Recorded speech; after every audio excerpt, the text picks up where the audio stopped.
كورونا محوك بضي وسؤاش إيبا فوركوه برنامج وعي قلينا وهبين كستكسو قالا channel كالك وعيس بودكاست برنامج كان أياه بريج كأما بونددا إسكو حريسا دادك مسافة هان أي ظروفها عافمات كالفوغيين أنه كدولينا هالكوداقا كالفوغان شهاجيركو كمردقنا كالاقوة بلشدا هذا بس يادو معميلته برنامج كان معلومات كبدن حنبارسن فضلا ميش قدودن قوتشي كان بليلكا أما كورتنا كدرسو هدي أدو نصيبو يلم ويدي إن لغوغو مرتقادو برنامج كان فضلا كورونا وحو كبضي قيب تفالوين كنو ريب إيا وحي كلا تلية تسالوينا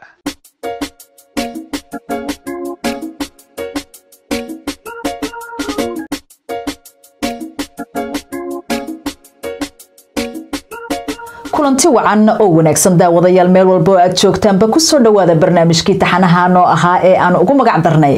corona muxuu ku baday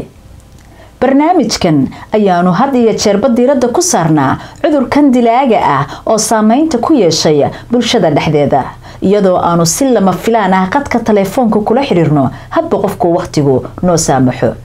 caawa waxaan si kadis ah qadka telefoonka kula xiriiri doonaa waa fanaan لجن جلاء دلمر يري إدا وشوان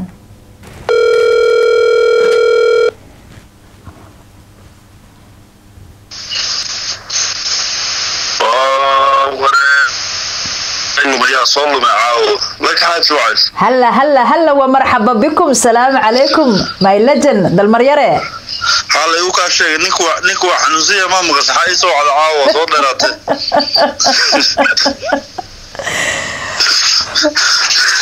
عاوة وكسو حسوستي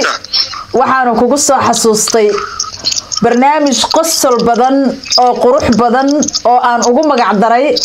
كورونا محوكو بدي لايف باد خدك اغو جرتا او بلشوينتا كداوانيسا هادان كو دhoho ka war dalmar yarow لا إله دتك إس أستر الله ولا السبوع هذا بوسيس كم حوار لكن رالله فيديو ملينا بلا كوفيدا بوقته هدو الدنيا قدالك أحسس أوكي واي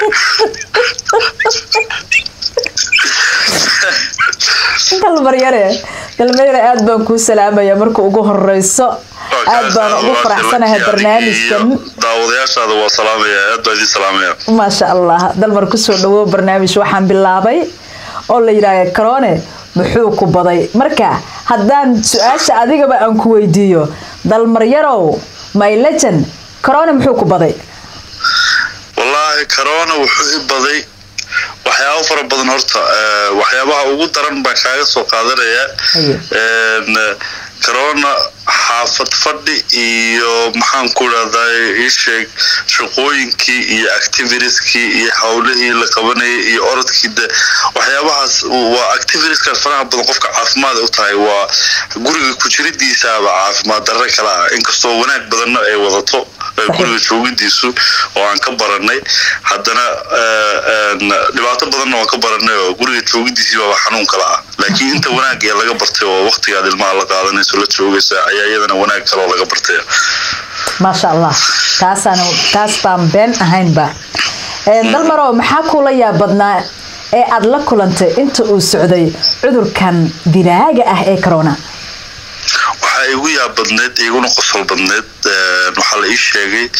nin Soomaali ah oo laga helay xanuunka corona ayaa waxa la geliyay karantiin 14 days meel baa lagu xiray ninka waxa la yiraahdaa xanuunka laga helay barintu xanuunka yara degayo ama laga hubsanayo inuu xanuunsan yahay in kala karantiin baa la gelinayaa odayaal qabiilkiisa way baxaan dawladda tagan waxa dhahan annaga damaanad qaadeen inuu xanuunka qabin ninkan loo soo daayo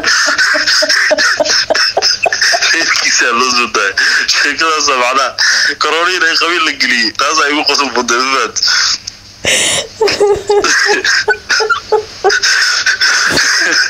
dindana xanuunsana damaanad lagu soo daayo ma garata wallahi billahi oo corona damaanad hadii loo diran karo qof kasta dadkiisa dirsan lahaayeen والله وأرين عجيب أنت كلية بدنيد وحوي أنا وبعدين كقصر محافل يسا مركز دوينها كضاونا ينا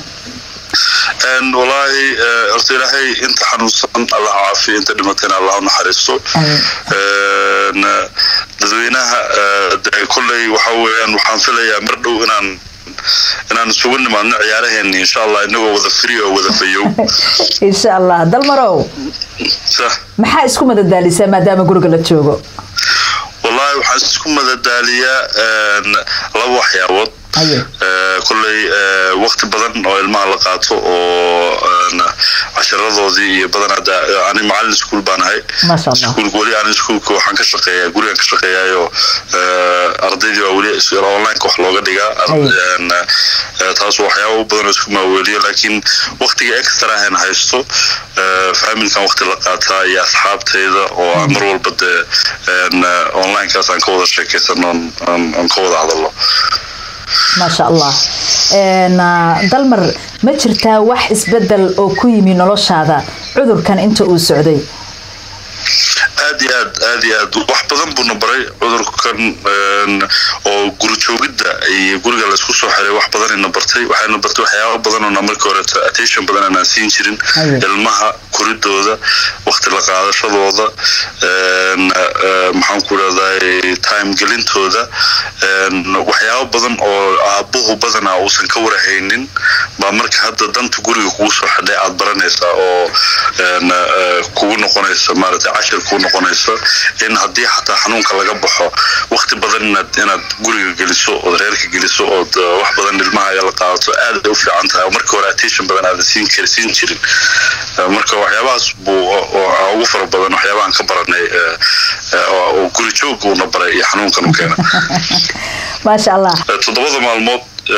marka taas u wareegto taas u cararto oo la wareegayo 7 days a week marka saa u wareegayso oo shantii maalmood la shaqeynayo anigu waliba dadku aad uga busy badnaa waqti badan ilmaha ma u helaysid laakiin hadda hakad maadaama yimid shaqooyinkii badnaa hakad ku yimid waa inaad ilmihi waqti la qaadato marka wax badan ma wallahi aan ka faa'iidnay xagga wanaaga marka loo fiiriyo dad badan oo muslimiin iyo Soomaali oo walaalo aan ku dhimanayaan waa la xanuun waayo faa'iido ma jirto kala laakiin waxaan ka hadlayaa dhinaca wanaaga marka loo fiiriyo guri joogida iyo waqti qaadashada ilmaha waxaa jirta sida adiga aad u fikirayso quruxda badan maanta aabayaal aan sidaas aanan u fikiraynin mise qoysas waxaa jiraan oo ku kala tagay karoonahan markii gurigii la isugu yimid qoysas waxaa jiraan rag waxaa jira oo xaasaskoodii kow kaga siiyayba karoonaha intuu jiro guriga oo la wada joogay qaar waa ku kala tageen qaar waaba ku dhinteenba oo hadduu alla ku roon yahay dabcan sida ra'yiga adigu fikradda adiga qabta adiga iyo aabayaasha dabcan ra'yigaaga oo kale adigu kula qabo qaar aanan qabin oo maanta taagan baa dabcan laga yaabaa inay taagan yihiin talo maxaa karoonaha noo keenaysaa guriga ma joogi lahayn caruurtii iyo xaaskina ismaanan arki lahayn horta lakii waa fikradda aad aaminsan tahay ku xiran tahay waa runta haddii aad iska dhaadhicso gurigan lagu soo xidho wallahi waxan waa xabsi dhibkeeda leedahay waxaa fiican subaxii markaad soo kacdo labada ilmahaagii ay garabkaaga soo istaagaan oo la fadhiisato hal miis ku wada quraacataan ama aad ku wada qadaysaan ku wada cashaysaan waqti wada qaadataan dabeecado cusub baad xataa baranaysaa ilmahaaga aadan ogeyn leeyihiin marka haddaad iska dhaadhicsan laakiin gurigan xabsi inuu kugu yahay oo aad ummadii iyo society-ga aad ka soo xidhantay waa dhibkeeda leedahay oo waxa weeyaan waa markaas way markuu imanayo iskhilaafka iyo laakiin markaad niyadaada u fasaxday inaad reerkaaga waqti la qaadato intaan xanuunka lagu jiro waxa weeyaan wax badan baad faa'iidi kartaa laakiin haddaad niyadaada daboosho tiraahdo wax xabsi baan ku xiranahay aad la soo boodo dhib baa markaas imanayo waxaa imanaya inaad reerkiisa ka hortimaadaan ما شاء الله أدبر وما حصلت سيد قروح بدن وأنيق يا مع الشعب كبرشدة سومالية وكداونة سيد هذا noogu sharaxday su'aalaha aan ku weydiinay dalmaryaro waxa tahay fanaan caan ah oo bulsho weynta ay wada jecel yihiin anna si gaar ah aan ku taageero maxaad kula talin lahayd shacabka ku daawanaya caawado fursadan qaaliga ka faa'iideysanaya والله waxaan kula talin lahaa walaashay laki aniguna anoo aad u taxgelinaya wanaagaaga faraha badan iyo fankaaga iyo maxaan ku leedahay walaaltinimadaada aad u qiimo badan aan aad iyo aad ugu maadinayo waxaan umadayda Soomaaliyeed maqlaysa aan kula talin lahaa wax walba oo laga celinayo oo gurigaaga lagu celinayo in adiga dan ku tahay dhinac kasta marka la fiiriyo xanuunkii oo ka badbaadayso iyo waqti fiican oo familkaaga la qaadanaysa intaba marka guriga la joogo